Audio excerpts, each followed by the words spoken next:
Maître François Lafrenière, bonjour. Bonjour. Bonjour. En fait, les avocats sortent dans la rue et manifestent devant le palais de justice de Drummondville en fait d'avoir un meilleur accès à la justice en fait pour les citoyens.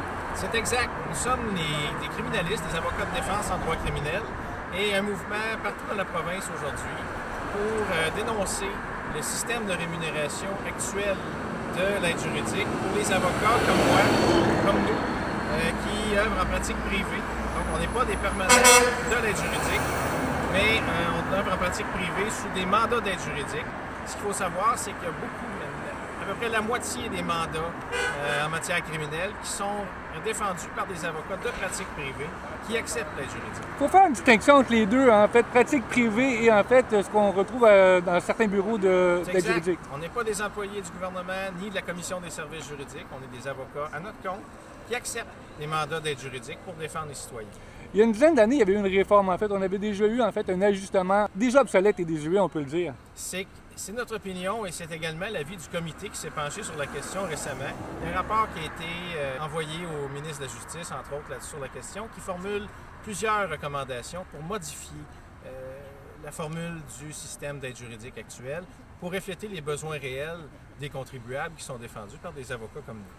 En fait, il y a un fossé énorme entre les avocats qui sont payés en fait, à l'aide juridique par l'Institut du gouvernement et les pratiques privées.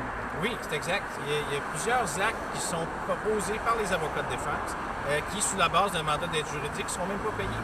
Il n'y a aucun montant qui sont prévus pour rémunérer la préparation des dossiers, l'enquête préliminaire. Donc, plusieurs exemples comme ça qui font en sorte que l'avocat désigné par l'aide juridique, choisi par le contribuable, ne sera pas rémunéré pour préparer sa cause, pour faire son travail.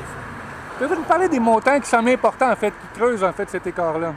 En fait, c'est que bien souvent, l'aide juridique, la forme de rémunération des avocats en pratique privée, c'est à forfait.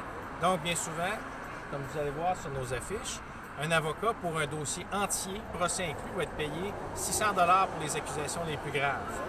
Il y a certaines modulations à ça, dépendamment des actes posés, mais généralement, c'est à forfait comme ça. Mais il n'y a pas de montant prévu pour des préparations de dossiers. Il n'y a pas de montant prévu pour des modifications des conditions de remise en liberté. Il n'y a pas de montant prévu si on négocie une remise en liberté au lieu de la plaider. Alors, il est temps que la formule change, parce que c'est une formule désuète. Il y a plusieurs autres provinces canadiennes qui ont modifié leur mode de rémunération d'aide juridique.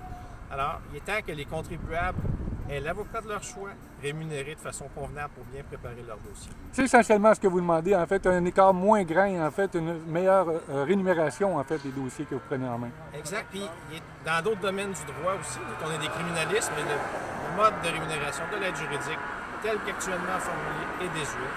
Et l'admissibilité à l'aide juridique doit être, je pense, aussi revue, parce que c'est rendu très compliqué pour certains gens d'avoir le mandat qui va leur permettre de désigner l'avocat de leur choix.